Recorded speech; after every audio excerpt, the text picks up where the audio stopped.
37 minutes past 7 on a Monday morning, the seafloor off the southern coast of Mindanao moved not gently, not briefly in the way a truck passing on a distant road might vibrate through the foundation of a house. This was a slip. A slab of the Earth's crust, roughly the size of a small country, had been locked against another slab for decades. Decades of slow, silent, cumulative pressure, and in less than 1 minute the friction failed. The energy released into the surrounding rock was enough to make an entire major island shudder. Enough to crack open roads, enough to bring down the walls of a school during the first day of classes. Enough to send a wall of seawater climbing onto one of the most densely populated coastlines in the Philippines. The first automated readings were terrifying. Some early estimates placed the magnitude as high as 8.2. For a few minutes, across monitoring stations and tsunami centers, and the phones of everyone watching, this looked like it might be one of the great earthquakes. The kind that rewrites coastlines. The kind that fills history books. Then, over the next 90 minutes, as more seismic stations reported and the true size of the rupture came into focus, the number settled. Magnitude 7.8, still enormous. Still, the strongest earthquake to strike the Philippines in 2026. But not 8.2. That revision alone matters more than most people realize. Because to a public watching in real time, an earthquake that gets smaller in the official numbers can look like an earthquake. Someone is trying to make smaller. And that perception, that gap between what the instruments first saw and what the reviewed analysis concluded, feeds directly into a deeper tension. A tension between the speed of information and the speed of geology. Between what we want to believe is over and what the planet is still doing. The headlines have already moved on. The tsunami threat, they said, has passed. The advisory issued for United States territory was cancelled. The news cycle, as it always does, began to drift toward the next thing. But the people who study this fault for a living are not watching the rubble being cleared. They are not watching the press conferences or the relief efforts or the human drama that the cameras naturally gravitate toward. They are watching the rock. And they are watching a clock most of us never even knew was running. This is the central tension of almost every large earthquake. The event everyone sees, the shaking, the damage, the tsunami, is only the first act. What comes after, in the hours and days when the world has stopped paying attention, is often when the most consequential things happen. Not because the planet is conspiring towards some dramatic climax, but because the planet does not run on our schedules. The fault does not know that the news has moved on. The Cotabato Trench is not a household name the way the San Andreas is. Most people outside the Philippines have never heard of it, but it is one of the more dangerous tectonic features on the planet. And the reason comes down to two things: geometry and speed. Off the southwestern coast of Mindanao, two enormous pieces of the Earth's outer shell are pressing into each other. On one side is the Sunda Plate, the great block of crust that underlies much of Southeast Asia. On the other is the Philippine Sea Plate, a smaller but restless slab moving in from the east. Where they meet, one is being forced down beneath the other, sinking back into the hot interior of the planet along a process called subduction. The Cotabato Trench is the surface scar of that collision. The seam where the descending plate bends downward and disappears into the depths. Subduction zones are the engines that produce the largest earthquakes the Earth is capable of. Every earthquake above magnitude 9 in recorded history has happened on a subduction zone. The Great Chilean Earthquake of 1960, the Alaskan Earthquake of 1964, the Indian Ocean Earthquake of 2004, the Tohoku Earthquake off Japan in 2011. Every single one, these boundaries are where the planet stores and releases its most violent energy. And the Cotabato Trench is one of them. The reason subduction zones can do this comes down to a single word: locking. The two plates do not slide smoothly past one another. They stick. held by friction across an enormous contact surface. A surface that can be hundreds of kilometers long and tens of kilometers wide, while the slow, relentless motion of the plates keeps pushing. Picture two enormous sheets of rough rock pressed together with the weight of the planet behind them, trying to move past each other, but jammed by their own friction. The rock bends and stores the strain like a drawn bow. Year after year, decade after decade, the strain accumulates invisibly in the elastic deformation of the rock, until the friction finally gives way all at once. When it gives way, the bent rock snaps back. The stored energy of decades is released in seconds. And that release is the earthquake. The longer and more completely a segment was locked, the more energy it stored, and the bigger the earthquake when it finally lets go. Now here is the part that matters about this particular trench. The Philippine Sea Plate is closing on the Sunda Plate here at roughly 7.3 centimeters every year. That is about the rate your fingernails grow. But on the scale of a planet, across a fault hundreds of kilometers long, that is a fast convergence rate. One of the faster ones anywhere on Earth.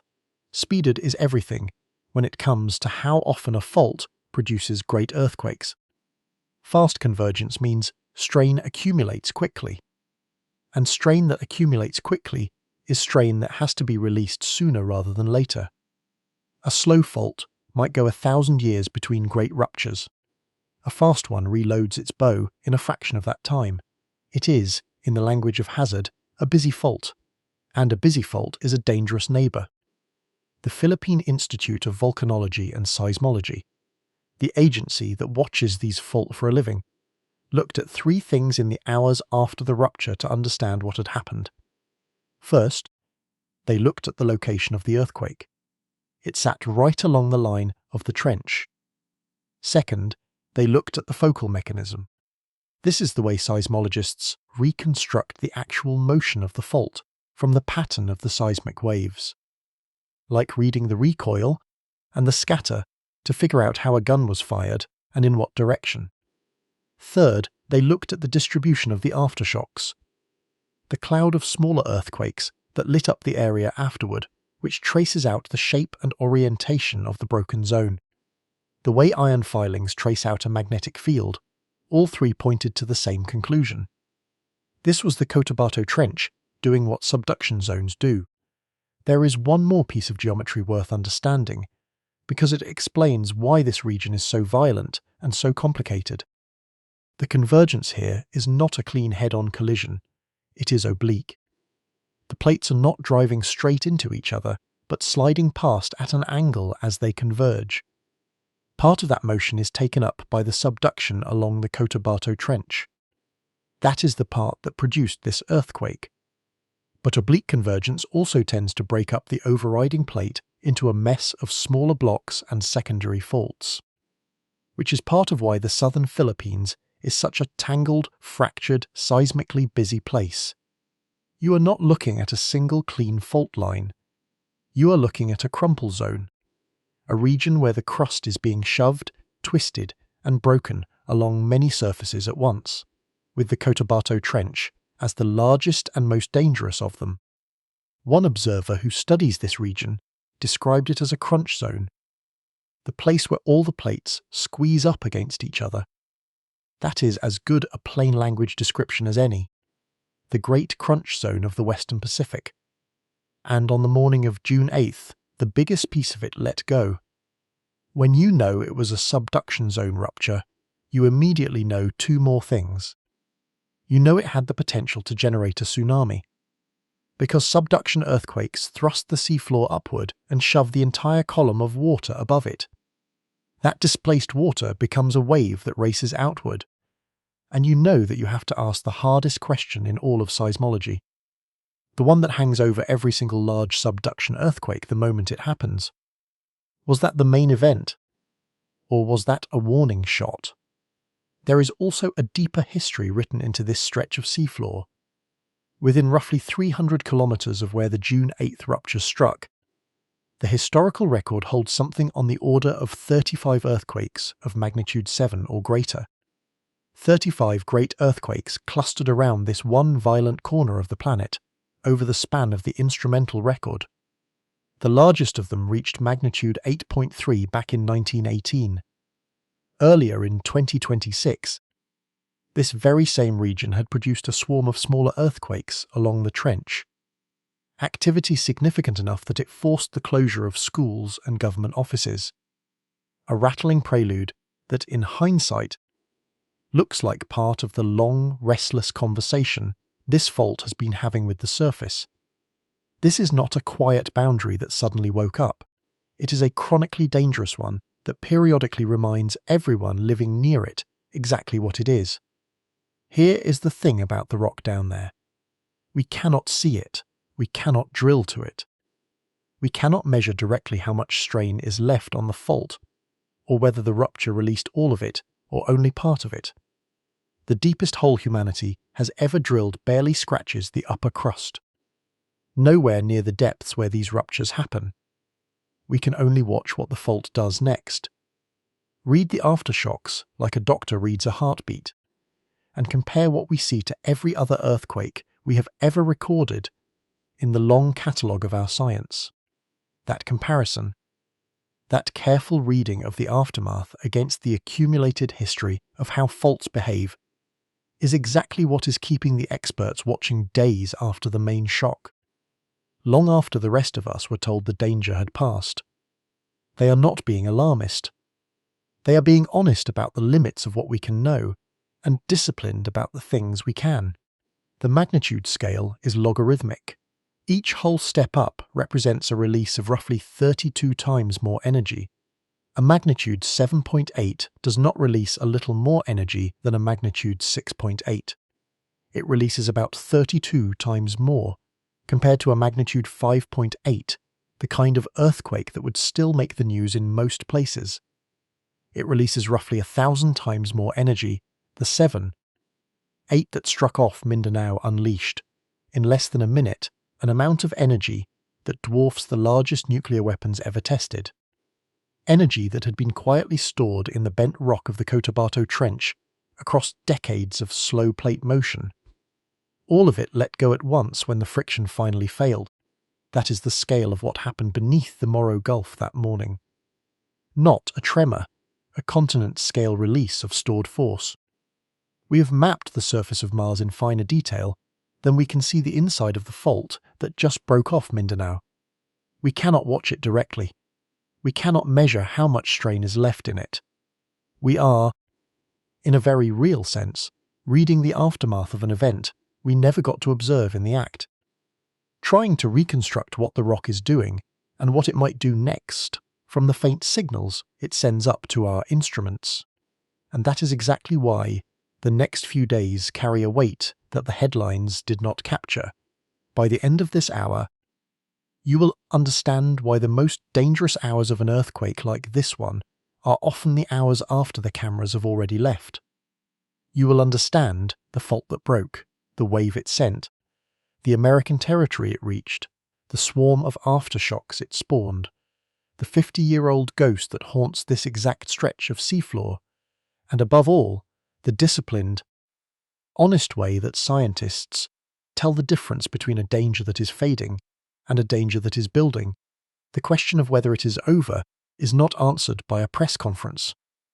It is answered by the rock, on the rock's own schedule.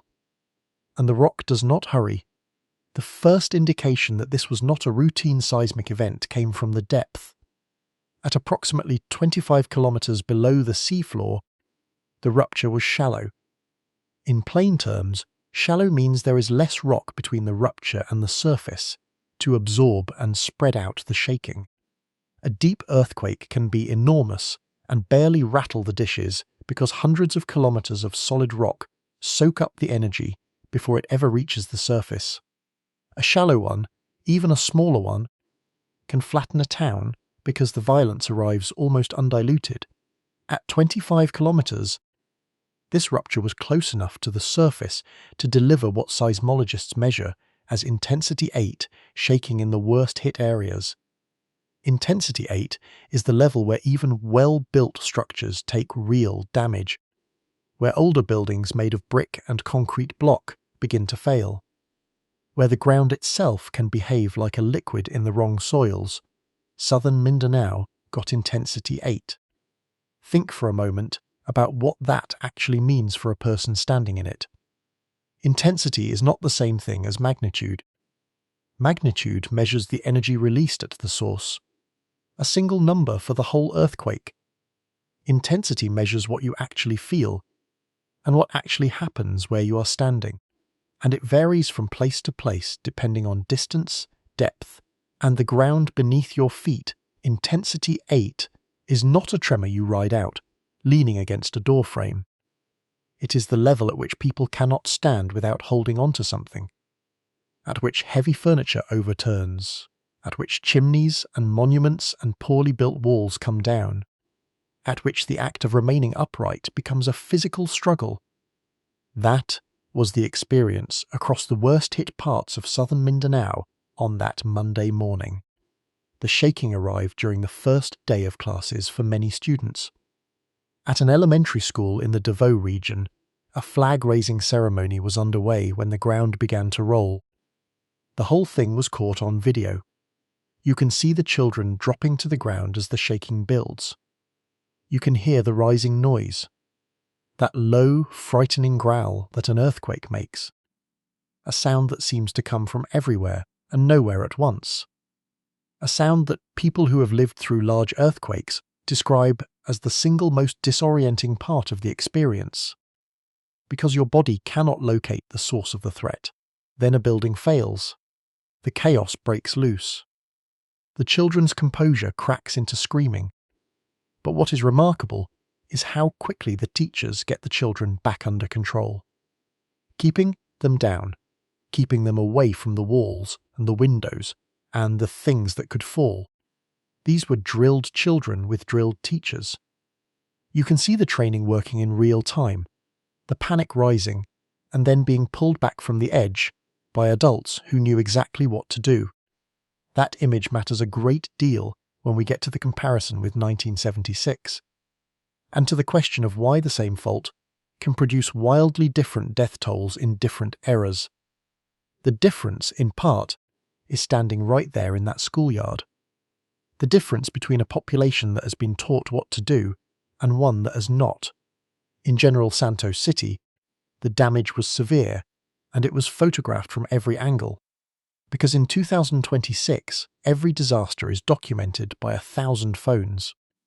A well-known fast food restaurant building, a structure that thousands of people had walked past without a second thought, simply came down. You can watch it in the footage. The moment people on the street feel the shaking and drop to their knees to keep from being thrown over, the power lines whipping overhead like live snakes. Then, the folding in on itself in a cloud of dust. What is telling, and what people in the comments seized on, is that the buildings around it, including an older church, stayed standing. People reached for divine explanations. You can understand why. When one building falls and its neighbour does not, it feels like something beyond physics. But that is not divine intervention. Whatever the comments under the videos might say, that is the brutal lottery of earthquake engineering. One structure has a hidden weakness in its foundation, or its design, or its construction. A weak column, a poor connection, a soft first story. The building next to it does not. A few seconds of shaking is enough to find the difference. Earthquakes are merciless auditors of construction quality. They find every shortcut, every cut corner, every aging foundation, and they bill in full. There is a haunting quality to the airport footage specifically. An airport is a place we associate with safety, with order, with modern engineering, smooth floors and bright lights, and the routine of travel. To see the interior of one shaken apart, ceiling panels and fixtures raining down into a concourse where moments before people were checking in or waiting at a gate, is to see the thin veneer of the ordinary stripped away in an instant. It reveals how completely an earthquake can turn the most controlled human environment into a hazard. It is one thing to imagine an old masonry house collapsing. It is another to watch a modern terminal, a symbol of the engineered world, come apart at the seams. The earthquake does not care which buildings we think of as safe. An airport building suffered serious interior damage. Ceiling material and fixtures crashing down into the concourse. The kind of falling debris that injures and kills people who think they are safe simply because they are indoors. A shopping mall shed its facade onto the street below. A multi-level parking structure rained down chunks of concrete and machinery and air conditioning units. This is one of the cruelest facts about earthquakes that people do not appreciate until they are in one. A huge fraction of earthquake injuries do not come from buildings totally collapsing. They come from pieces of buildings falling on people. Facades, glass, ceiling tiles, mechanical equipment. Often striking people in the very act of running outside in a panic. The instinct to flee a shaking building can be the thing that gets you hurt or killed. Because the perimeter of the building, where the windows and the falling cladding are, can be the most dangerous place of all. This is why the guidance in most situations is to drop, cover, and hold on where you are rather than to run. The footage from General Santos is a grim illustration of why. There is something worth understanding about why a city like General Santos suffers the way it did. It is a pattern that repeats across the developing world wherever earthquakes strike. Many of the buildings in the worst hit areas were not engineered to the latest seismic codes. They were older masonry structures. Concrete block and brick built in eras and budgets where earthquake-resistant design was a luxury rather than a requirement. Unreinforced masonry is one of the deadliest building types in an earthquake because it has no give. It cannot flex with the shaking the way a properly reinforced or steel-framed building can.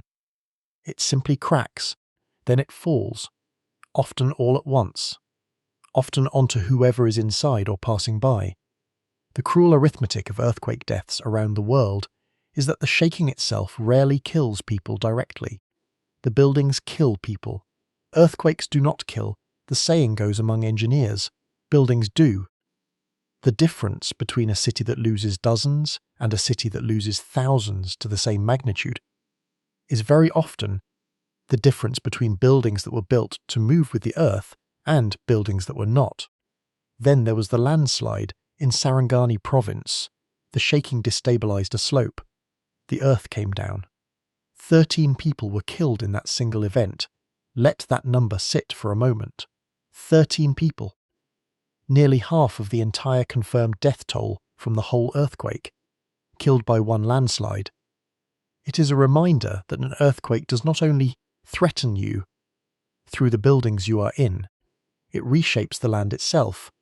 It turns saturated hillsides into avalanches of mud and rock and debris.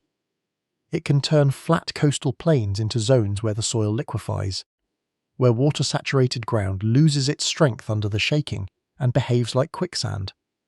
Swallowing foundations, tilting buildings over whole, the threat is not just the structures, it is the very ground. By the time the reporting settled into something stable, the confirmed toll stood at somewhere between 32 and 35 people killed. More than 100 and by some counts more than 200 injured. Those numbers were still climbing as rescuers reached areas that had been cut off by damaged roads and downed communications. The President of the Philippines ordered national government agencies to respond immediately, mobilizing the machinery of disaster response.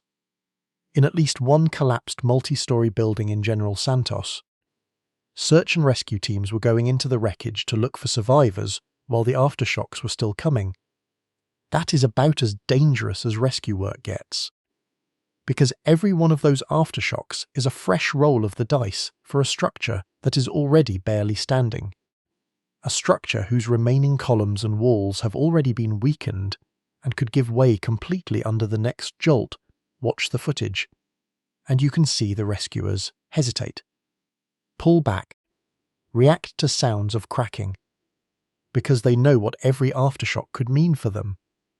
That brings us to the part of the story that the headlines mostly skipped. the part that turns this from a closed event into an open one, the aftershocks. There were a lot of them. Some of them were big, and they are the thread that runs straight to the question of whether the worst is truly behind southern Mindanao, or whether it is still, in the cold language of probability, somewhere ahead in the coming days. By 11 o'clock in the morning local time, just a few hours after the main shock, the Philippine Institute of Volcanology and Seismology had recorded 138 aftershocks. In a single morning, they ranged from tiny tremors at magnitude 1.3, the kind you would never feel, and that only the instruments detect, all the way up to a substantial magnitude 6.7. And it was not slowing in any way that would let anyone relax.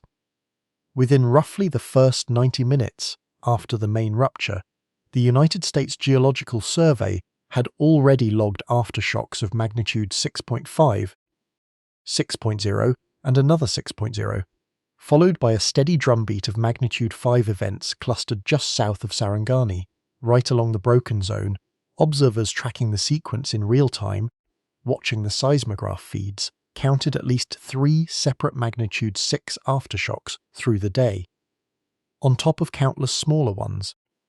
The 4s and the 5s that arrived so frequently they became hard to keep track of.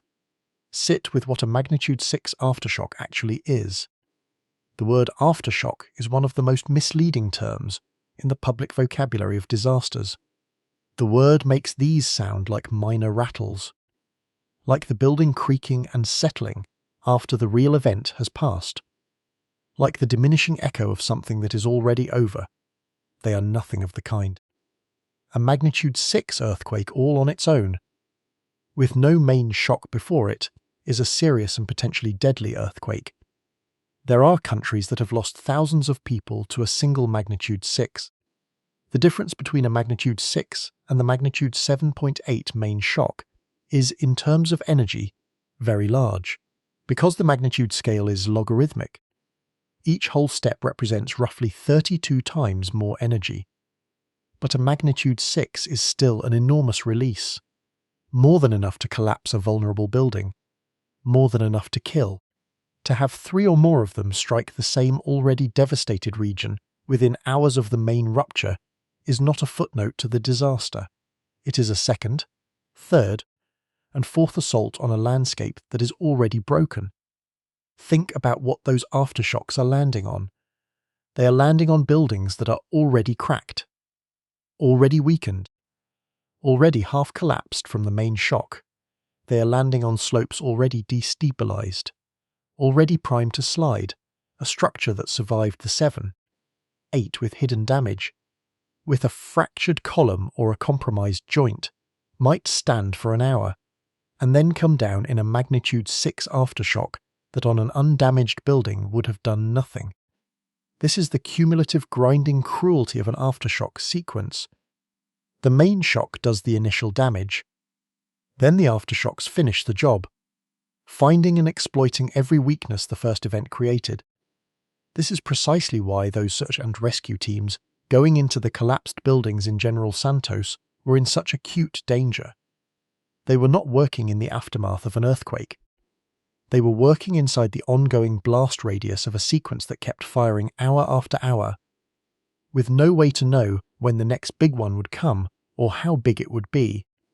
There is a detail in that aftershock sequence that is almost cinematic in how much it tells you about the sheer violence of what was happening down there. At some point after one of the large aftershocks, around the magnitude 6.5 mark, a Philippine seismic monitoring station went offline.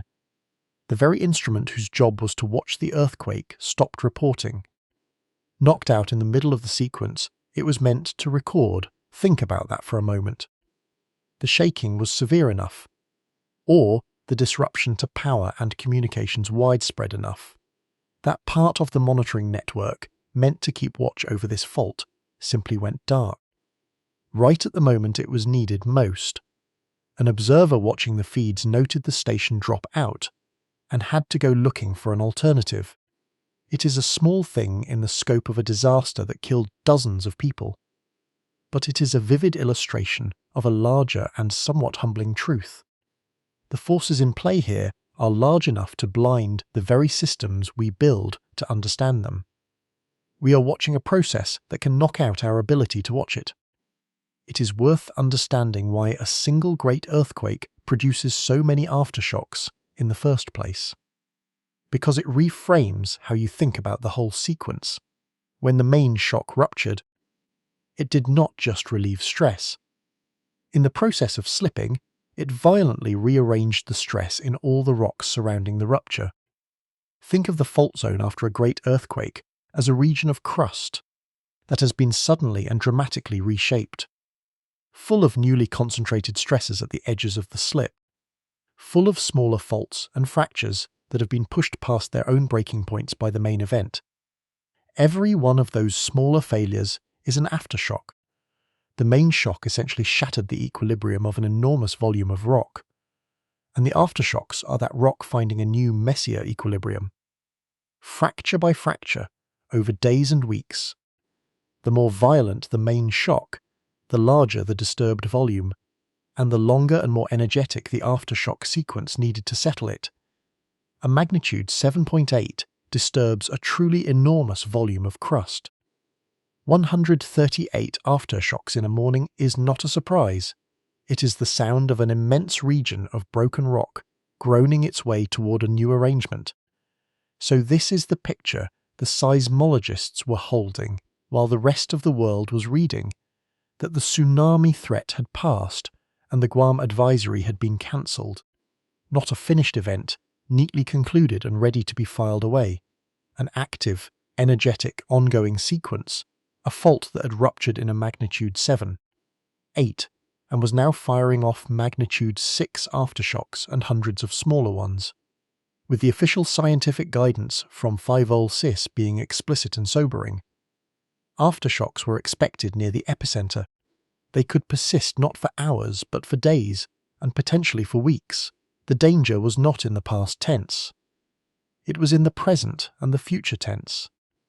That picture raises the question that every seismologist in the world has to confront when they see a sequence like this. The question that has no easy answer and enormous life and death consequences. When you are looking at a magnitude 7.8 followed by a swarm of magnitude 6s, how do you tell the difference between an aftershock sequence that is winding down, releasing the last of its energy and fading toward quiet, and one that is winding up, building towards something even bigger? Because in the first hours and days, those two completely different futures can look almost identical. Getting the read right is one of the most consequential judgments anyone in earth science is ever asked to make. This is the heart of it. The reason the experts are still watching when the cameras have gone home and the headlines have moved on. When a large earthquake is followed by a swarm of smaller ones, there are two completely different stories that can be unfolding beneath your feet. In the first hours and days, they can look maddeningly, dangerously similar. In the first story, the most common one by far, the big earthquake was the main shock. It was the main event. It released the strain that had built up on that segment of the fault over the preceding decades. The aftershocks are simply the crust around the rupture settling into its new arrangement, redistributing the leftover stress in smaller increments, finding a new equilibrium after the violent reorganization. In this story, the aftershocks follow a beautifully predictable pattern. They get less frequent over time, they get smaller. The energy bleeds out of the system. The sequence decays steadily and reliably, like the dying vibrations of a struck bell. The danger gradually, steadily fades into the background. This is what the overwhelming majority of large earthquakes do. It is the most likely future for Mindanao. In the second story, the one nobody wants to be true, the big earthquake, was not the main shock at all. It was a foreshock, the largest in a series of warning tremors that precede an even bigger rupture still to come. In this story, what looks like an ordinary decaying aftershock sequence is actually the fault continuing to fail in stages. The early stress release of a much larger rupture that is still building. The nightmare, the thing that robs seismologists of sleep, is that in the early hours, the foreshock scenario and the ordinary aftershock scenario produce data that can look frustratingly alike, a magnitude 7. 8 followed by a string of magnitude 6s could be the normal, healthy decay of a main shock that has done its work. Or it could be the unstable rumbling of a fault that is not finished, that is loading toward a release that would dwarf the first event. You are looking at the same kind of data. It could mean two opposite things. Studies of large earthquakes suggest that only a small percentage of them, commonly estimated in the single digits of percent, turn out to be foreshocks to something larger. The overwhelming majority of major earthquakes are main shocks. So when a seismologist holds open the possibility that a 7.8 might be a foreshock, they are not saying it is likely. They are saying it belongs to a small but real category that has produced some of the worst disasters on record, and the cost of being wrong in that direction is so catastrophic that the possibility cannot be dismissed even when it is improbable. This is the logic of tail risk. The same logic that makes us take seriously the small chance of a rare catastrophic event when the consequences would be unbearable. Low probability. But you still keep watching. Because the one time in many that it happens, it is Tohoku. We are not speculating wildly when we raise this possibility. We are remembering. Because the world has watched the second story play out in living memory. And it was one of the most catastrophic natural disasters of the modern era. In March of 2011, off the coast of northeastern Japan, a magnitude 7.3 earthquake struck.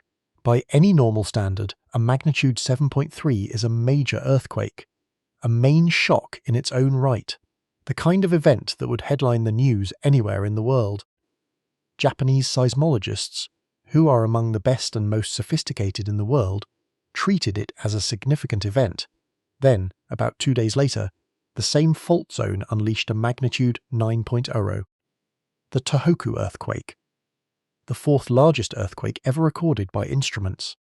The one that generated the tsunami that overwhelmed coastal defences and the Fukushima nuclear plant and killed close to 20,000 people.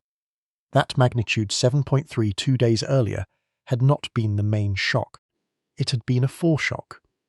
The warning shot that was only recognised for what it truly was in hindsight. When it was far too late to matter, it was not a one-time fluke of history. This channel has examined the more recent case of Kamchatka, the Russian peninsula in the far North Pacific. In 2025, a magnitude 7.4 was followed by a magnitude 8.8. Again, an event easily large enough to be a main shock in its own right turned out to be the prelude to something far larger. A foreshock to a giant, 2 cases, both on subduction zones, both within recent memory, both where a major earthquake was the herald of a far greater one.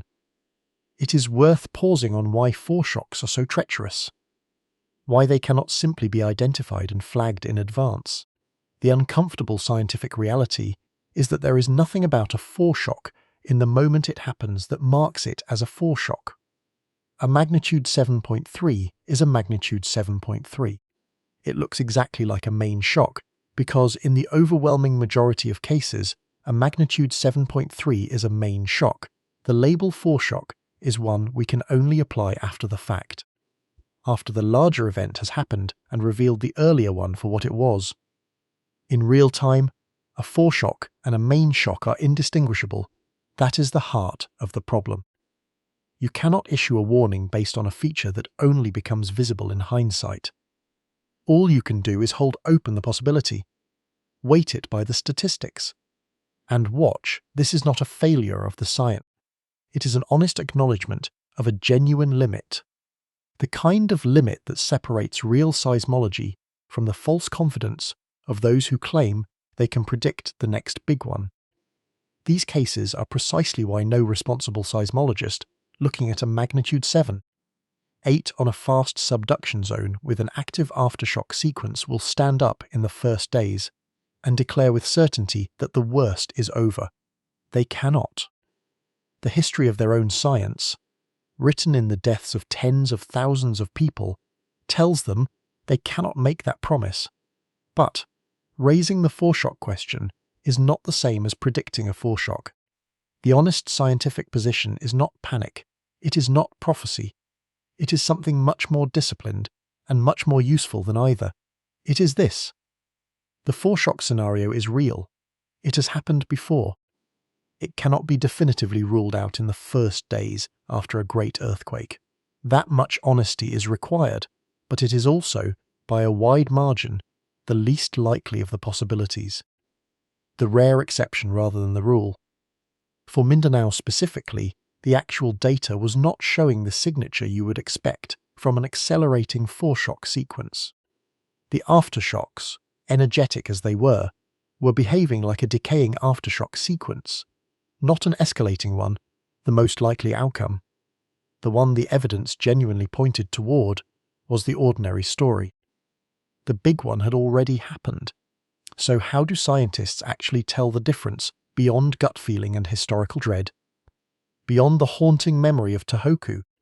How do they look at a list of aftershocks and read in its numbers whether a sequence is dying down or building up?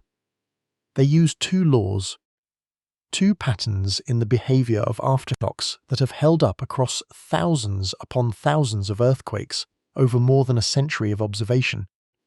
Those two laws are the actual tools the experts are using right now in real time to read the Cotabato sequence.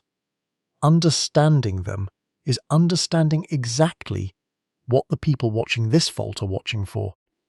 Before we go deeper into what the seismologists are watching, it is worth grounding this in what actually happened to the people who were standing on that ground when it moved. Because the human reality of an intensity 8 earthquake is easy to lose behind the numbers. And it is the reason any of this matters at all. A magnitude is an abstraction. A collapsed school full of children is not. Picture the ordinary morning that this earthquake interrupted. It was the start of a work week. For many, the start of a school term. People were commuting, opening shops, sitting in offices, standing in schoolyards. General Santos is a substantial city, a tuna fishing hub, and a regional centre with the dense urban fabric of malls and apartment blocks and commercial buildings. That means a great many people are stacked inside vulnerable structures at any given moment. Sarangani and the surrounding provinces are dotted with coastal communities whose lives are tied to the sea, which is precisely why the tsunami threat there was so acute. This was not a remote, sparsely populated stretch of coast where a great earthquake might pass with little human cost. It was a populated, busy, ordinary corner of the southern Philippines going about an ordinary Monday night, an ordinary Monday morning. When the ground beneath it failed, there is a particular cruelty to earthquakes that arrive at the start of the work week. The places where people gather are full: schools, offices, markets, transportation hubs, all of them occupied, all of them tested simultaneously by the same violent motion.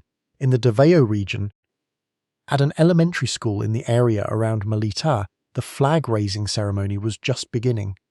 The timing could hardly have been worse. Students were assembled outdoors, which in some ways is safer than being inside a collapsing building. But outdoors brings its own hazards. Falling debris, toppling walls, the ground itself becoming unstable. The video that emerged from that schoolyard shows something remarkable. Not the damage, not the fear, the training. You can see the children, small children, drop to the ground as the shaking builds. Not because someone shouted, not because they understood the physics of what was happening, because they had practiced, drilled, repeated the motion until it became automatic. The teachers too. You can see them assessing the space around them, identifying the nearest walls, the nearest windows, the nearest things that could fall, moving the children away from those hazards, keeping them down, keeping them covered. The panic does break through. At one point, as a building fails nearby, the children's composure cracks into screaming. But watch what happens next. The teachers do not panic with them. They anchor. They speak in low, firm voices. They physically position themselves between the children and the danger. This is not heroism in the cinematic sense. It is training, practice, repetition until the response becomes instinct. And it works. Hold that image. Because when we get to the comparison with 1976, that schoolyard is going to matter. The difference between a tragedy of dozens and a catastrophe of thousands is visible right there. In the difference between a population that has been taught what to do and one that has not. In General Santos, the damage was not limited to a single building type or a single neighborhood. It was distributed. A fast food restaurant collapsed. A shopping mall shed its facade. A parking structure rained down concrete. An airport terminal lost its ceiling. The airport footage is particularly striking because of what it reveals about the fragility of spaces we think of as safe. An airport is engineered, inspected, maintained. It has fire suppression systems and emergency lighting and evacuation routes posted on every wall. None of that matters when the ground moves. The ceiling panels come down like oversized dominoes. Lighting fixtures swing from their mounts and then detach. Glass facades crack and then shatter. The people inside, people who moments earlier were checking bags or buying coffee or waiting at gate 12, find themselves in a space that has transformed from controlled environment to hazard zone in less than a minute. The instinct to run is powerful and dangerous. Watch the airport footage closely and you will see people doing exactly what they should not do. Running toward the exits, running past windows, running through corridors where ceiling tiles are still falling. The training that saved the schoolchildren in Davao is not universal. Many people, perhaps most people, have never practiced what to do when the ground shakes. Their only guide is instinct, and instinct is often wrong. The guidance in most earthquake-prone regions is simple. Drop, cover, hold on, do not run. The perimeter of a building, where the windows and the falling cladding are, is often the most dangerous place to be. But instinct says get out, get away from the structure, get into the open. Instinct, in this case, is trying to kill you. The people who ran from the airport terminal may have survived. Many did. But the footage shows people being struck by falling debris in the very act of running. People who would have been safer if they had dropped where they stood. This is why public education matters. Not because it guarantees safety, because it overwrites dangerous instincts with safer ones. The children in Davao did what they did because they had practiced.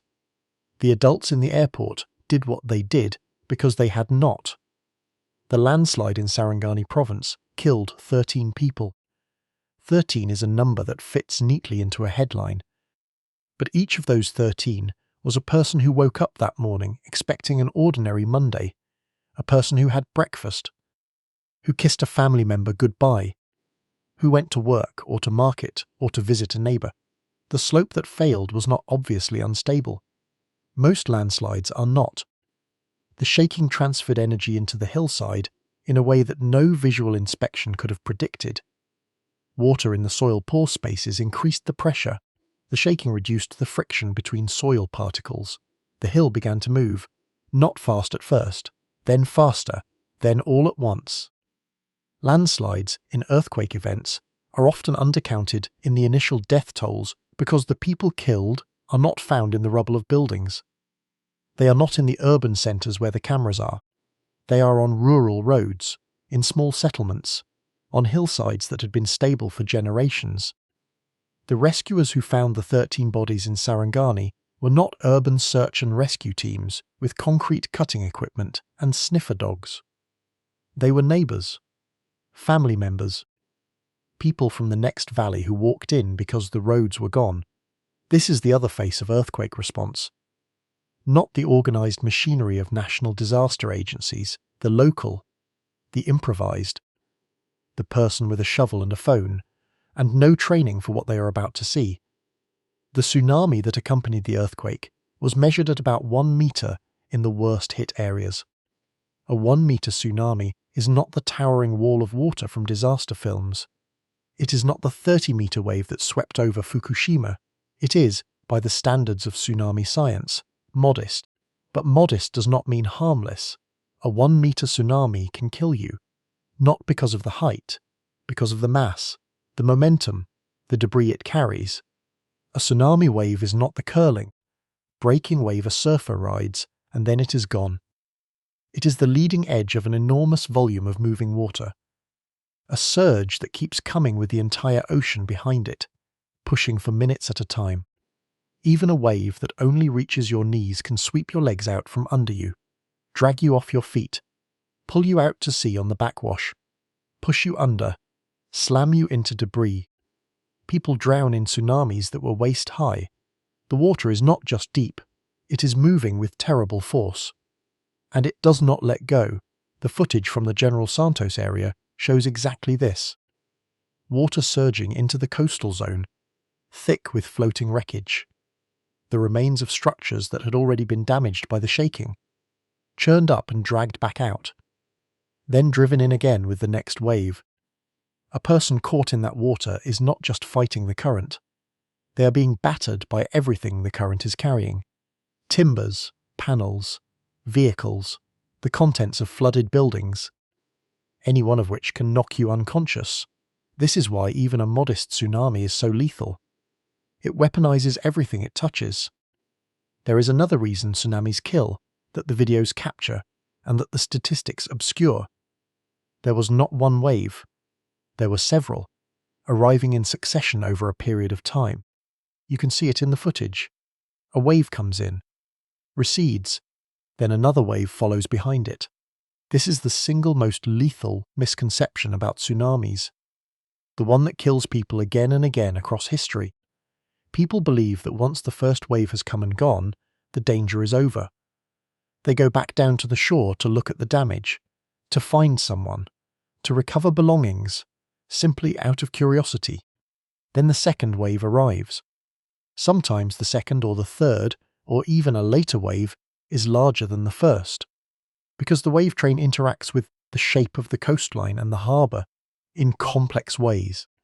The Pacific Tsunami Warning Center had warned that waves up to 3 meters, nearly 10 feet, were possible along some Philippine coasts, 1 to 3 feet possible for parts of Indonesia and Malaysia.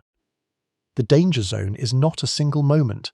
It can persist for hours after the earthquake, as the wave train sloshes back and forth across the ocean basin like water in a disturbed bathtub. There is a particular cruelty to how a tsunami interacts with a coastline that has just been hit by the shaking. The people on that shore have already been through the earthquake. They are shaken, disoriented, perhaps injured, perhaps searching for family members, perhaps standing in the wreckage of their own homes. Their instinct, a deeply human one, is to stay near what they know, to assess the damage, to help. The water uses that instinct against them. The first surge may come in modestly, recede, lull people into thinking the sea has had its say. They move back toward the shore, and then the ocean, having drawn its breath, comes back. This pattern has repeated across tsunami disasters throughout recorded history. In every ocean, in every era. It is why the single most important piece of tsunami safety knowledge is also the most counterintuitive. The danger is not one moment. It is a series of moments stretched across hours. The safe response is not to look. It is to leave, and to stay gone until the official all clear, not the apparent calm, tells you it is over. In the footage, you can see at least one person who understood this perfectly, running for higher ground the instant the water began to behave strangely, not waiting to see how big it would get, not stopping to film it, just going up and going inland. That is exactly the right response. Decades of earthquake and tsunami education distilled into a single person moving uphill without hesitation. If you are on a coast anywhere near a large earthquake and the ground shakes hard, or the water suddenly pulls back to expose the seafloor in an unnatural retreat, you do not wait for an official warning. You go up and you go inland, immediately, because the first wave can arrive in minutes. faster than any warning system on Earth can reach you. The earthquake itself is the warning. The shaking is the alarm. By the time an official alert reaches your phone, the wave may already be at the shore. Your own 2 feet moving uphill are the most reliable tsunami defense you have. A few hours after the earthquake, the authorities announced that based on the available data, the tsunami threat had passed. The waves had been recorded. The ocean was settling back toward its normal rhythm. The immediate danger from the sea was over. That was true. As far as it went, it was the correct call to make based on the data available. But notice how that announcement, sensible and accurate as it was, contributed to a dangerous impression. The impression that the whole event was wrapping up. The tsunami threat passing is not the same as the earthquake hazard passing. These are 2 different threats with 2 different clocks. The sea had settled, but the fault was still rumbling. The land was still dangerous. To understand how this earthquake managed to convince so much of the world that it was over, while the experts were still on high alert, we have to follow the wave outward, all the way to a piece of the United States. Before we come back to the fault that started it all, the earthquake was large enough to put United States territory on a tsunami alert. When the rupture happened, the Pacific Tsunami Warning Center did not just issue warnings for the Philippines and Indonesia and the immediate region. Its job is to calculate, in the minutes after any large undersea earthquake, where the resulting waves might travel across the entire Pacific basin. To alert every coastline in their path, in those calculations, 2 American jurisdictions came up. The center issued a tsunami advisory for Guam and for the Commonwealth of the Northern Mariana Islands, both United States territories.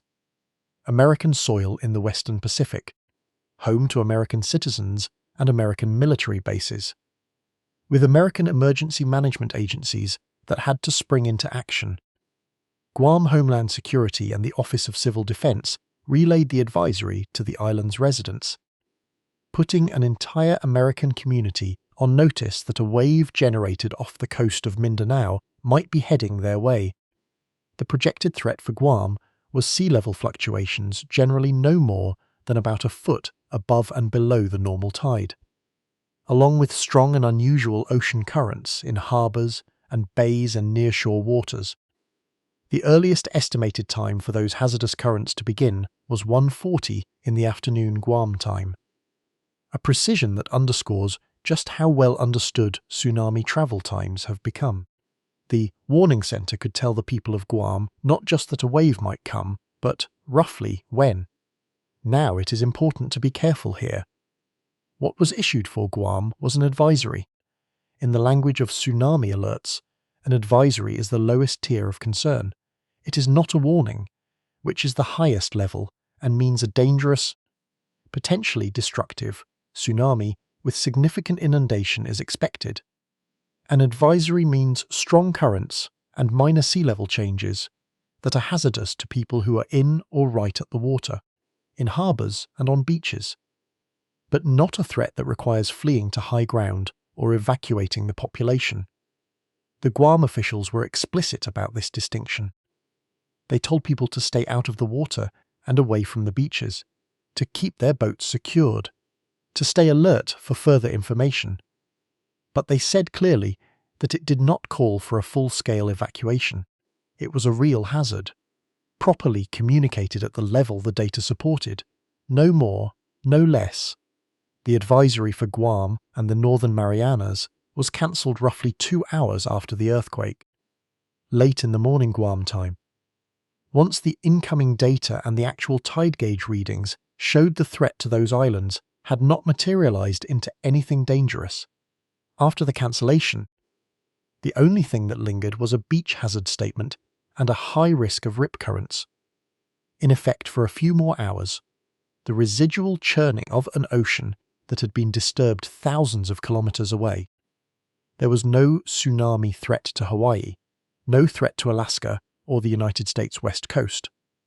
The Pacific Tsunami Warning Center checked those distant shores against their models and cleared them one by one, beyond Guam and the northern Marianas, the warning calculations touched on a broad swath of the Western Pacific. Tsunami threats assessed for the coasts of Indonesia, Taiwan, Palau, and Papua New Guinea, the whole tangle of islands and seas that surround the rupture zone. That is the geography of a great earthquake's reach, an entire region of nations and territories that have to respond to a single rupture off one stretch of Mindanao coast, each of them running the same calculation, weighing the same data, making the same kind of decision about whether to warn, to advise, or to stand down. The June 8th earthquake did not just shake the Philippines. It sent every monitoring agency around the Western Pacific into motion at once.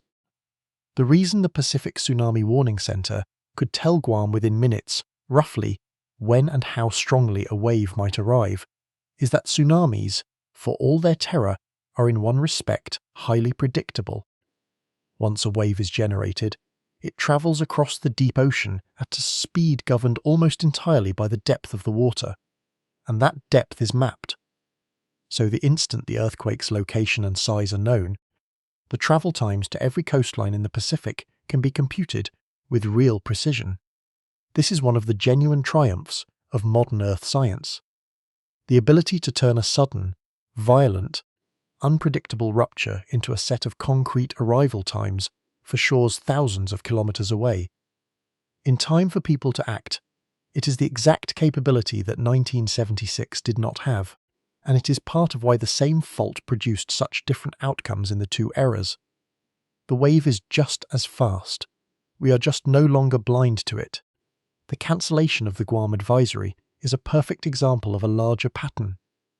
The pattern of premature closure. A piece of the danger was real. It was announced. Then it was stood down. The standing down generates a powerful feeling of resolution. A sense that the system worked and the danger has been dispatched. The tsunami threat passes. The Guam advisory is cancelled. The headlines update to say the danger is over. Each one of those true statements, each one individually accurate, quietly stacks up to reinforce a conclusion that is not actually correct. The conclusion that the event is finished. But the seismologists watching the Cotabato Trench were not looking at Guam. They were not looking at the tide gauges that had just been cleared. They were looking at something else entirely. A list that was getting longer by the minute. A list of aftershocks. And that list is where the real story of the next few days was being written. In real time, while the rest of the world was being told it could relax, when a fault the size of the Cotabato Trench ruptures in a magnitude 7.8, it does not just affect itself. It reaches out through the solid rock and touches everything around it. This is the third thing the seismologists are watching, the part of the hazard that extends well beyond the epicenter and well beyond the aftershock quakes on the fault that actually broke. It is, in some ways, the most unsettling part, because it is the least visible. The principle is called stress transfer. It explains how one earthquake can quietly set the stage for another, sometimes nearby, sometimes surprisingly far away, sometimes years later. The crust is not a collection of isolated faults sitting independently in the rock, each minding its own business.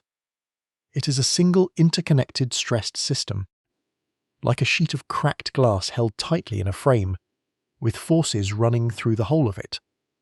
When one crack in that glass slips, the stress it had been holding does not simply vanish into nothing. Energy and stress are conserved.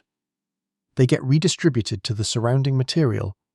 Some neighbouring areas have their stress relieved by the slip, pulled back from the edge of failure, made safer, but others have stress added to them, pushed closer to their own breaking point. A large rupture can take a neighbouring fault segment that was decades away from failing on its own and load it with enough additional stress to bring its rupture forward in time. Sometimes by a little, occasionally by a great deal. Scientists do not just hand-wave about this, they model it quantitatively. The technique is called Coulomb stress transfer modelling. It lets them map out, in the days after a large earthquake, which surrounding faults have been pushed toward failure and which have been relaxed. They calculate in detail how the rupture changed the stress field in the rock around it. They produce maps with lobes of increased stress and lobes of decreased stress radiating out from the rupture. It is legitimate, established, quantitative science. It is exactly the kind of analysis that gets run in the hours and days after a major earthquake. To figure out where the elevated risk has now migrated to. It is part of what those experts are doing, while the rest of us think it is over.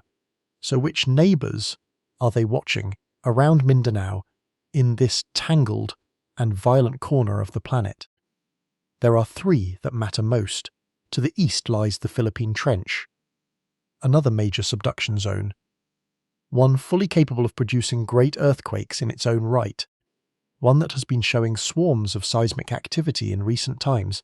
To the northwest lies the Manila Trench, yet another subduction system, periodically restless and capable of large, damaging earthquakes that would threaten heavily populated parts of the Philippines, including regions far more populous than southern Mindanao. To the south lies the broader Maluku Sea region, one of the most tectonically complex and bizarre places on the entire planet, a zone where pieces of crust are colliding from multiple directions at once, where the geology is so tangled it almost defies simple description. A magnitude 7.8 on the Cotabato Trench redistributes stress across this whole knotted neighbourhood. The honest, sober question the modelers are asking is whether any of those neighbours got pushed meaningfully closer to their own rupture. There is also a quieter, more reassuring side to the stress trans picture that rarely gets mentioned because it does not make for frightening headlines. When a fault ruptures, it does not only load its neighbours, it also relieves stress on some of them, and it relieves an enormous amount of stress on the very segment that broke, the patch of the Cotabato Trench that slipped in the magnitude 7. 8 has, for that segment, released the strain it had been accumulating, possibly for decades. That particular piece of fault is now, in a real sense, safer than it was the day before the earthquake. Because it has spent its stored energy, the danger does not lie in the ruptured segment itself. It lies in whether the rupture stopped short of the end of the locked zone, leaving an adjacent, unbroken patch now carrying extra load. The way a tear in fabric concentrates stress at its leading edge. That is what the experts are really trying to determine from the aftershock distribution. Did this rupture release the whole locked segment? Or did it stop partway, leaving a loaded gap that could fail next? The shape of the aftershock cloud mapped over the coming days is how they will answer that question. Stress transfer is real. It is modelled. It is monitored. But it is also bounded. A rupture raises the near-term probability on specific geographically adjacent faults by some amount, often a small amount. It does not say that any of those faults will definitely rupture. It does not predict a specific follow-on earthquake at a specific place and time. Most stress transfer increases are small in absolute terms. Most loaded faults do not rush to fail just because their probability ticked up. A fault that was a century from rupturing and gets brought forward to 95 years is more dangerous technically. But you would never notice in a human lifetime. The increased probability is real. But it is usually modest, and crucially, it applies to the actual neighbours. The faults within physical reach of the stress change. Not to faults on the other side of the world. There is a distinction here that matters enormously. The real version of stress transfer is local, specific, bounded, and grounded entirely in evidence. It says this particular trench has an active aftershock sequence that will run for days to weeks. The largest aftershock could still conceivably be ahead, though the data suggests it probably is not. The immediate physically adjacent neighbours have been loaded with some additional stress and genuinely bear watching, and the demonstrated sealing on this specific fault, proven in 1976, is genuinely frightening. That is the more that is actually coming. The fantasy version is planetary, unbounded, and prophetic. The whole ring of fire is about to go. The cascade is beginning. It is global prophecy dressed up as pattern recognition, supported by precisely nothing in the actual science. The real version is far more useful than the prophecy, because it tells you exactly what to watch and exactly where to watch it. Instead of just telling you to be vaguely afraid of everything everywhere, the science does not say relax. Nothing more will happen. Lie back down. And it does not say the apocalypse is upon us. The cascade has begun. It says here is a bounded, real, elevated hazard in this specific place for this specific window of time. And here is exactly what would tell us if it is getting worse. That honest middle path is so much more valuable than either comforting denial or cosmic doom. Because you can actually act on it. On the 17th of August 1976, the Cotabato Trench ruptured in a magnitude 7.9 earthquake, not 7.8, 7.9. For all practical purposes on the scale of these things, that is the same size as the earthquake that struck on June 8, 2026, the same fault system, essentially the same magnitude. And yet, the outcomes could hardly have been more different. Understanding precisely why is the key that unlocks both how bad 2026 was and how much worse it could have been, and why the experts refused to relax, even when the numbers looked reassuring. The 1976 event is known as the Morro Gulf earthquake, named for the body of water it struck beneath, the same Morro Gulf region of southwestern Mindanao that the 2026 earthquake also disturbed. What made it one of the deadliest natural disasters in the entire history of the Philippines was not primarily the shaking, brutal as that was. It was the tsunami. The rupture generated a wave that swept across roughly 700 kilometers of coastline around the Morro Gulf. 700 kilometers. And it struck in the dead of night, in the small hours when people were asleep in their homes along the coast, when they had no warning, no understanding of what was coming, no chance to flee to higher ground in the darkness. The death toll estimates vary. They always do for disasters of that era and that region. Record keeping in remote coastal communities was incomplete. Many of the dead were simply taken by the sea and never recovered. But the figures commonly cited run into the thousands. Estimates around 5,000 to 8,000 people killed or missing when you account for everyone the water took. Entire coastal communities were not just damaged. They were erased. Same fault. Same magnitude. Near enough that the difference is meaningless. In 1976, thousands dead. The great majority from a tsunami that came in the night, with no warning. In 2026, a confirmed death toll in the dozens. A tsunami that reached about 1 meter and was tracked, measured, and warned about in near real time across the entire Pacific basin. Why the staggering, almost incomprehensible difference between those two outcomes from the same fault doing nearly the same thing? Part of the answer is physical, and it is humbling because it reminds us how much is left to chance. Not every magnitude 7.9 or 7.8 on the same trench produces the same tsunami. The size of the wave depends enormously on the precise depth of the rupture, on its exact geometry, on how much of the fault motion was vertical thrusting, which lifts the seafloor and shoves the water column upward, versus horizontal motion, which displaces much less water. The 1976 rupture appears to have been configured, in its depth, its geometry, its location relative to the coast, to generate a far larger and more lethal wave than the 2026 rupture did. The June 8th earthquake, at about 25 kilometers depth with its particular geometry, lifted the sea by about a meter at the coast, a shallower rupture, or one with more vertical displacement, or one positioned to focus its wave energy onto a populated shore. The kind of rupture 1976 apparently was, could lift the sea by many times that. The fault is capable of both outcomes. It dealt a relatively gentle hand in 2026. but it is the very same dealer that dealt the catastrophe of 1976. And it has not lost a single one of its cards. But part of the difference is not physical at all, it is human.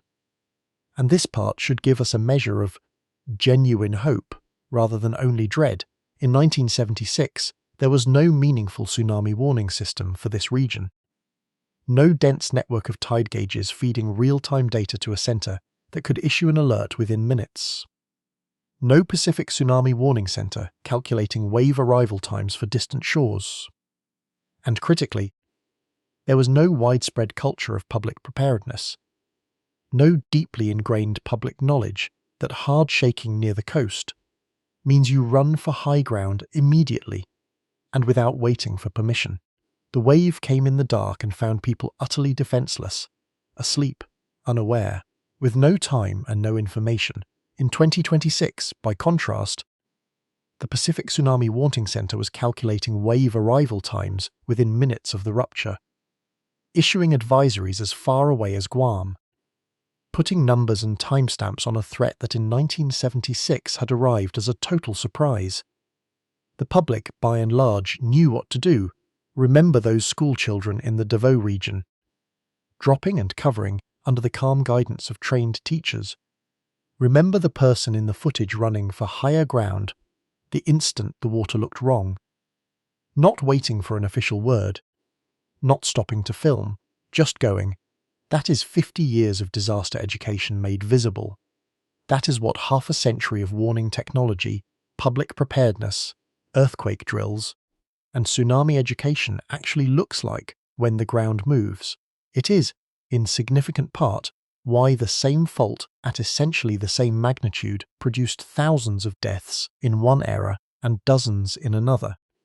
The fault did not become kinder. We became more prepared. It is worth dwelling on what that 50-year transformation actually required. Because it did not happen by accident, and it is not guaranteed to hold. The warning systems that calculated wave arrival times for Guam within minutes are the product of decades of international investment. Tide gauges, deep ocean buoys, seismic networks, the data sharing agreements that knit them together, much of it built and refined in direct response to past catastrophes. Like the 2004 Indian Ocean disaster, which killed nearly 250,000 people precisely because no such system existed for that ocean at that time. The culture of preparedness visible in those school children is the product of relentless public education. Drills repeated until the response becomes instinct. Of a society that decided its location on the ring of fire demanded a permanent state of readiness. None of it is free, none of it is permanent. It has to be funded, maintained, taught to each new generation. Trusted by the public when the moment comes. The school children dropping and covering in Davao were the visible tip of an enormous, mostly invisible, decades-long human effort. That effort is, in the most literal sense, what stood between southern Mindanao in 2026 and the fate of the Moro Gulf Coast in 1976. None of this minimizes the 2026 disaster. 30-some people are dead, each one of them an irreplaceable life in a shattered family. A region is in ruins, its buildings cracked, its people traumatized, facing a long and painful recovery. The relative success of the warning systems is no comfort to a family that lost someone in the landslide, or in the collapsed building, or anywhere else. But the Moro Gulf comparison does two essential things for the central question. It shows you the ceiling. The worst case this trench has actually produced within living memory. The catastrophic version of exactly what just happened. That worst case is the scenario the experts hold in the back of their minds. The reason they refuse to relax in the first days, even when the aftershock statistics look benign, and it shows you with brutal clarity that the outcome of an earthquake is not fixed by the earthquake alone.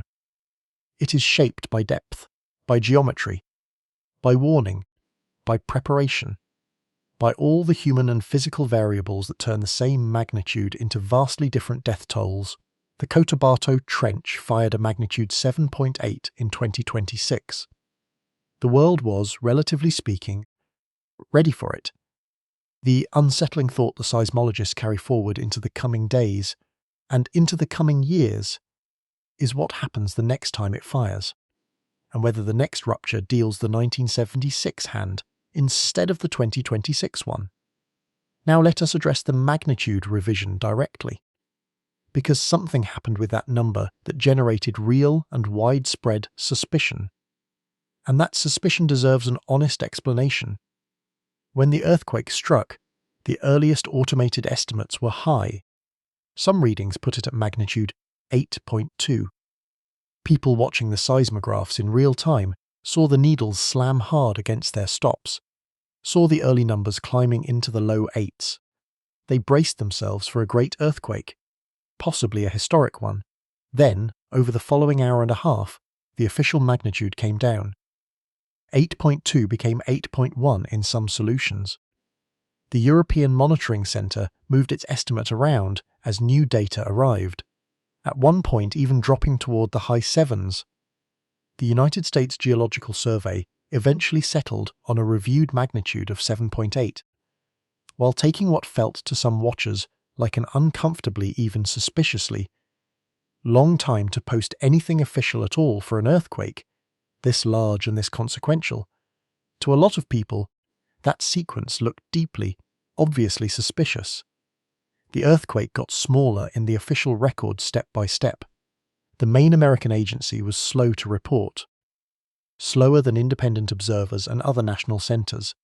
The natural, human conclusion, the one that spread through comment sections like fire, was that somebody was downplaying it, smoothing it over, managing the public's panic by quietly shrinking the number. If it was really an 8.2, the thinking went, why are they now calling it a 7.8? What are they trying to hide? Let me explain what actually happened. The truth is both less sinister and more interesting than a cover-up. The magnitude of a great earthquake is genuinely technically hard to measure in the first minutes. And counterintuitively, it gets harder the bigger the earthquake is. The very first automated estimates are computed by software from a limited number of seismic stations using the initial seismic waves that arrive. For very large earthquakes, those quick automated methods are known to be unstable and to overshoot. Here is the deep reason why. A great earthquake is not an instantaneous point event. The rupture of a magnitude 7.8 can take 30 seconds, a minute sometimes more, to fully unfold. As the slip propagates along hundreds of kilometers of fault, the true size of the earthquake only becomes clear once the rupture has finished. And seismic stations all over the entire planet have recorded the complete waveform. And analysts have worked out the full extent of the slip across the whole fault plane.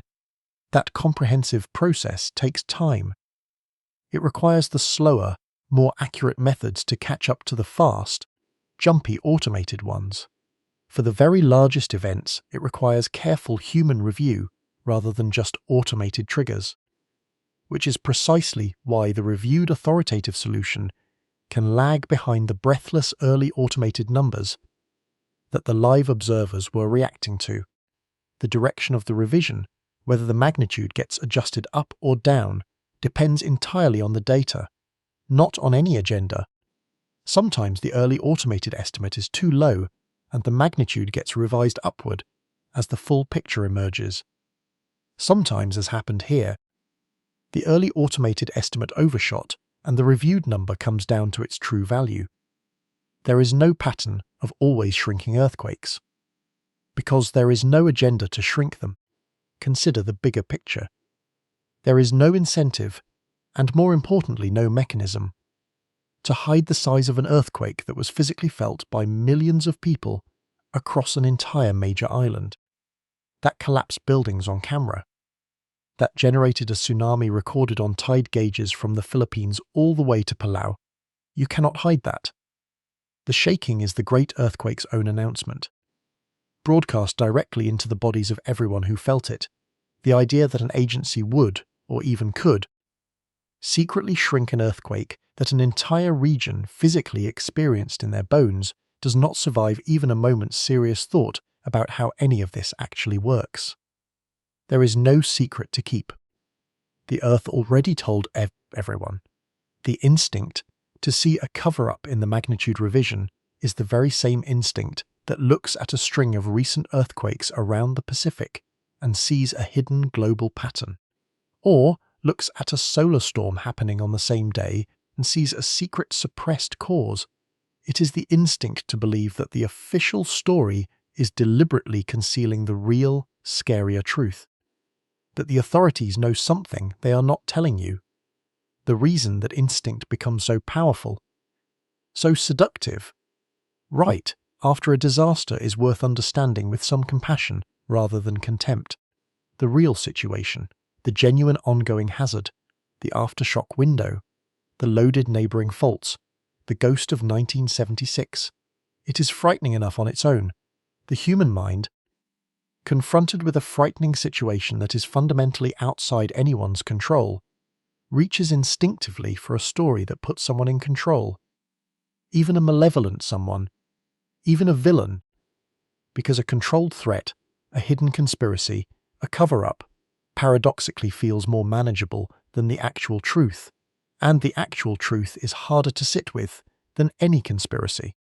The actual truth is that an enormous, ancient, utterly indifferent fault did what faults do on its own schedule, and that nobody, no agency, no government, no expert, is fully in control of what it does next.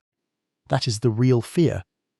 The conspiracy is, in a strange way, a comfort against it. The danger that the theories are reaching toward is real. The fear underneath them is rational. They are just reaching for the wrong explanation, substituting a hidden human villain for an indifferent natural process, because the villain is perversely easier to bear. There is a strange and uncomfortable truth buried in all of this. We have mapped the surface of Mars in finer detail than we can see the inside of the fault that just broke off Mindanao. We cannot watch it directly. We cannot measure how much strain is left in it. We are, in a very real sense, reading the aftermath of an event we never got to observe in the act, trying to reconstruct what the rock is doing and what it might do next from the faint signals it sends up to our instruments, the aftershocks, the stress transfer models, the comparison to 1976, the haunting memory of Tohoku and Kamchatka. All of it is indirect. All of it is inference. That is the fundamental condition of seismology. The discipline of watching what you cannot see, Bath's law, Omori's law, Coulomb's stress transfer. These are not theories about what the rock might do. They are empirical patterns observed across thousands of sequences. They work in the aggregate. They shift the odds. But they cannot tell you what a single fault will do in the next hour or the next day. The people who study this fault for a living know this. They live inside this uncertainty every day. It is not a weakness in their science. It is the honest boundary of what can be known, and that boundary is exactly what the public rarely sees. The news cycle demands certainty. The headlines want a clean story with a beginning, a middle, and an end. The fault does not provide that. The fault provides a beginning, and then a long, slow, uncertain middle that can stretch for days or weeks. The end comes when the rock says it comes. Not when the cameras pack up. The most dangerous hours of an earthquake like this one are often the hours after the world has already looked away. Not because the planet is conspiring towards some dramatic climax, because the planet does not run on our schedules. The Cotabato Trench does not read the headlines that announced the tsunami threat had passed. It did not see the Guam advisory get cancelled around noon. It has no awareness whatsoever that the cameras have packed up, and the world's attention has drifted to the next event, the next crisis, the next thing. It is just rock under stress, doing what rock under stress has done for hundreds of millions of years, slipping and settling and redistributing its forces on its own ancient timescale, utterly and completely indifferent to our news cycles, our attention spans, and our deep human desire for events to have clean endings. That indifference, that total disconnect between the fault's clock and ours, is precisely the gap that this entire story has been about. The gap between the moment we decide a disaster is over and the moment it is actually over. Those two moments are governed by completely different clocks. They almost never agree. Our clock runs on headlines and human attention, on the speed at which a story stops being new, on the arrival of the next thing to look at. It is a fast clock, and it is getting faster. The false clock runs on physics, on the slow decay of an aftershock sequence following Omori's law, on the redistribution of stress through kilometers of solid crust, on a window of days to weeks that does not care in the slightest whether anyone is still watching or whether the coverage has ended. Here is the danger that lives in the gap between those two clocks. It is dangerous, precisely because it is in exactly that period, after we have collectively decided the event is finished, but before the fault has actually settled, when the survivors are exhausted and the responders have begun to thin out and the global attention has moved on, that an already broken region is statistically most likely to be struck again hard. The most dangerous time and the least watched time overlap. That is the trap. There is a broader lesson in this that reaches beyond Mindanao, beyond earthquakes, beyond even natural disasters. We live in a world where the speed of information has utterly outrun the speed of events. A disaster can be reported, analysed, and emotionally processed by a global audience in hours, while the disaster itself, the physical process on the ground, unfolds over days and weeks and sometimes years. The flood recedes long before the rivers truly settle. The fire is contained on the news long before the burn slope stops sliding. The earthquake is declared over in the public mind long before the fault stops moving. The gap between the speed of the story and the speed of the reality is one of the defining hazards of the modern age. It shows up everywhere, not just in seismology, the discipline of staying with the danger after the attention has moved on, of trusting the slow clock of the physical world over the fast clock of the headlines. It is one of the most valuable habits of mind a person can cultivate. It is, in a sense, the entire posture of this channel. Keep watching after the world looks away, because that is so often when the most important part happens. The people who keep watching when the rest of us have stopped. The seismologists reading the aftershocks against laws discovered through a century of patient observation. The agencies quietly running the stress transfer models on the neighbouring trenches. The warning centres keeping their eyes on the data long after the advisories have been cancelled.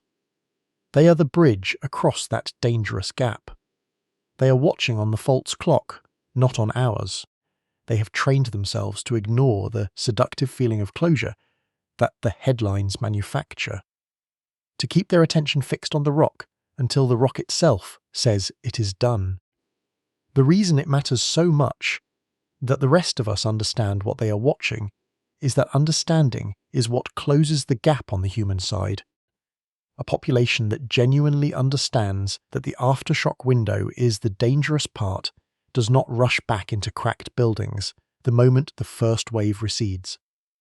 A public that understands the real, bounded version of more is coming, as opposed to the fantasy of planetary doom, can stay appropriately vigilant for the right number of days, without being either paralysed by misplaced cosmic fear or lulled into a false sense that a cancelled advisory means a finished danger. The Cotabato Trench gave southern Mindanao a magnitude 7. 8 on the morning of June 8, 2026. It killed dozens of people. It sent a wave onto the shore that washed debris through the coastal streets. It put American territory on alert thousands of kilometers away across the open Pacific. Then it kept rumbling. 138 times, and counting in the first morning alone, with no sign of stopping for days. 50 years earlier, the same fault at almost exactly the same magnitude killed thousands. Because that time, the wave came in the dark. No one was watching. No one had been taught. No system was in place to warn them. This time, people were watching. People had been taught. The systems worked. And they still are working. That more than any difference in the rock itself, is the difference between a tragedy of dozens and a catastrophe of thousands. The fault has not changed in 50 years. It is the same dealer holding the same deck. We have changed. We learned. We built the warning centres, ran the drills, taught the school children to drop and cover, and the coastal villages to run uphill. Perhaps that is the deepest thing to carry away from the morning the ground came apart off Mindanao. An earthquake is not really an event. We talk about it as if it were a single moment with a magnitude and a timestamp, a thing that happened. But to the fault, it is not a moment at all. It is a phase in a process that has been running for millions of years and will run for millions more. The slow grinding closure of two plates, punctuated by these violent releases, each one followed by the long settling of the disturbed rock, each one loading the next. The 7.8 of June 8th is a single beat in a rhythm older than our species. The aftershocks rolling through southern Mindanao in the days that follow are simply the tail of that one beat, fading toward the silence before the next.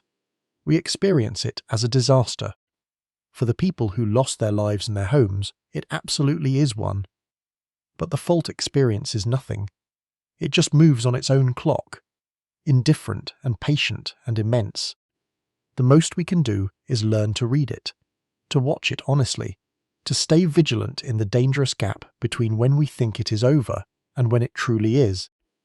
The question that hangs over the coming days is whether this trench is finished for now, which the weight of the evidence suggests it most likely is, or whether it has one more move left to make, which the evidence suggests it most likely does not, but which no honest scientist will rule out completely until the aftershocks have decayed away into silence and the window has truly fully closed. Until then, the watching continues. Quietly, far from the cameras.